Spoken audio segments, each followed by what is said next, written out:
حج کی تصاویر یقیناً ہم سب نے دیکھی ہیں، لاکھوں لوگوں کا ایک سمندر جو ایک مرکز کے گرد گھوم رہا ہے۔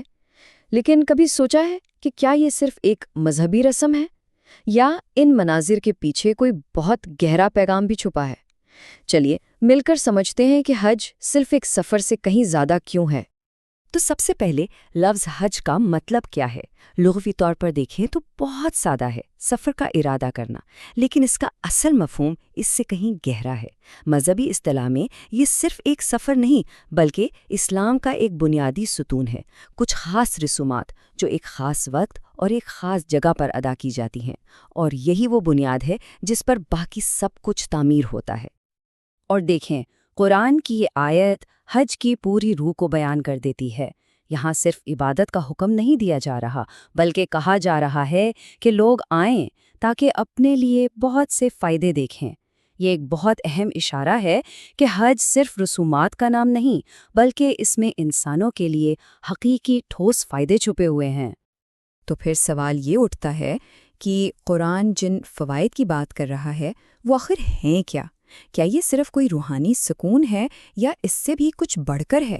یہی وہ سوال ہے جس کا جواب ہم اگلے چند منٹوں میں تلاش کرنے کی کوشش کریں گے۔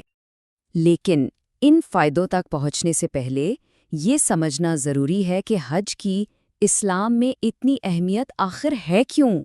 دیکھیں، یہ کوئی اختیاری سفر نہیں ہے، بلکہ ہر اس مسلمان پر زندگی میں ایک بار فرض ہے جو اس کی طاقت رکھتا ہو۔ تو آئیے دیکھتے ہیں کہ اس کی بنیاد کیا ہے۔ تو بات یہ ہے کہ حج صرف ایک رسم نہیں، یہ اسلام کے 5 ستونوں میں سے ایک ہے۔ یہ خدا کی طرف سے ایک دعوت ہے، ایک انویٹیشن جو ہر صاحب استطاعت شخص کے لیے ہے۔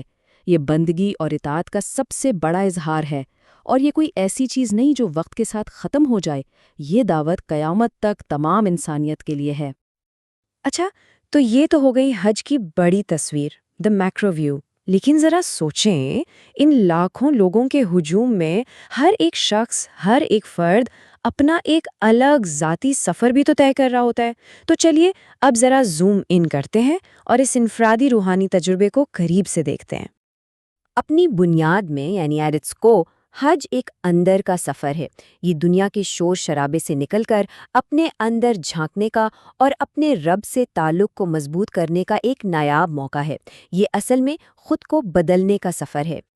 اس سفر پر نکلنے والے ہر شخص کے کچھ ذاتی مقاصد ہوتے ہیں، جیسے کہ خدا کے قریب ہونا، دل کو ہر طرح کے شرک اور دنیاوی علائشوں سے پاک کرنا، اور روحانی طور پر بلند ہونا۔ یہ ایک قسم کی اسپرچل ٹریننگ بھی ہے جہاں انسان مادیت پرستی سے دوری سیکھتا ہے۔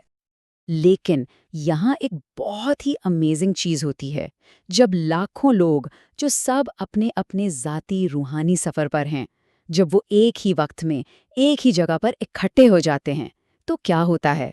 تب یہ انفرادی عبادت ایک زبردست اجتماعی قوت میں بدل جاتی ہے۔ اور یہی حج کی سب سے بڑی خوبصورتی ہے، اس کی یہ ڈوئل نیچر۔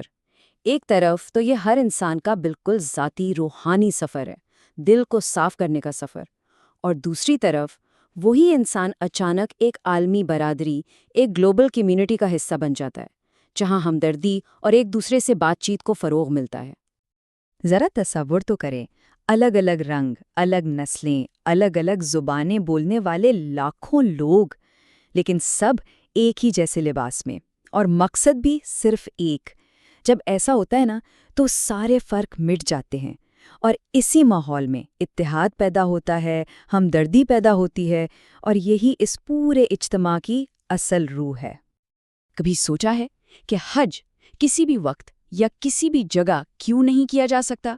اس کا ایک مخصوص وقت اور جگہ کیوں ہے؟ کیونکہ اس کے پیچھے ایک بہت گہرا مقصد چھپا ہوا ہے۔ یہی وہ چیز ہے، یہ فکسڈ ٹائم اور فکسڈ پلیس، جو اسے ایک ذاتی عبادت سے کہیں بڑھا کر ایک منفرد بین الاقوامی اجتماع بنا دیتی ہے۔ تو اس کا مطلب یہ ہوا کہ یہ اجتماع صرف مسلمانوں کے اپنے لیے نہیں ہے، بلکہ اس کا پیغام پوری دنیا کے لیے ہے۔ تو چلیے اب اس اینگل سے دیکھتے ہیں کہ عالمی سطح پر حج کا کیا کردار ہے اور اس کا پیغام کیا ہے۔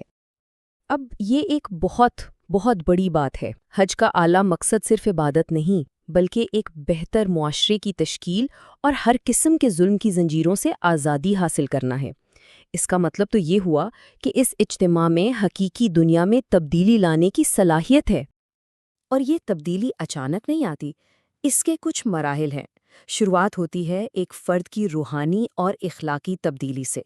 جب انسان اندر سے بدلتا ہے تو اس میں ناانصافی کے خلاف کھڑا ہونے کی ہمت آتی ہے، پھر یہی ہمت مظلوموں کی حمایت بنتی ہے، اور آخر میں یہ پوری عالمی برادری کو ایک کر دیتی ہے۔ اور یہی وہ مقام ہے جہاں حج ایک عالمی طاقت بن سکتا ہے۔ سوچ کر دیکھیں، یہ ایک ایسا پلیٹ فارم ہے جہاں دنیا بھر کے مسلمان، ناانصافی ہو، نسل پرستی ہو یا دوسرے عالمی مسائل ہوں، ان سب کے خلاف ایک متحدہ آواز بن کر ابھر سکتے ہیں۔ تو ہم نے انفرادی پہلو دیکھا، اجتماعی پہلو دیکھا اور عالمی پہلو بھی دیکھ لیا۔ ان سب کو ملانے کے بعد آخر حج کا اصل جوہر، اس کا حتمی مقصد کیا نکلتا ہے؟ اتنا سب کچھ جاننے کے بعد تمام فوائد کا نچوڑ ایک ہی ترکیب میں ہے: امہ سازی، یعنی امہ بلڈنگ۔ مطلب حج کا سب سے بڑا مقصد ایک ایسی عالمی برادری کی تشکیل ہے جو رنگ، نسل اور زبان سے بالاتر ہو کر ایک دوسرے کے دکھ درد میں شریک ہو اور متحد ہو کر کھڑی ہو۔ اسے اس طرح سمجھیں کہ رسومات اور فوائد یہ ایک ہی سکے کے دو رخ ہیں۔ اگر رسومات حج کا جسم ہیں تو یہ فائدے اس کی روح ہیں، اور اگر اس میں سے یہ اجتماعی اور عالمی فائدے نکال دیے جائیں تو حج صرف ایک رسم بن کر رہ جاتا ہے، ایک ایسا جسم جس میں روح نہ ہو۔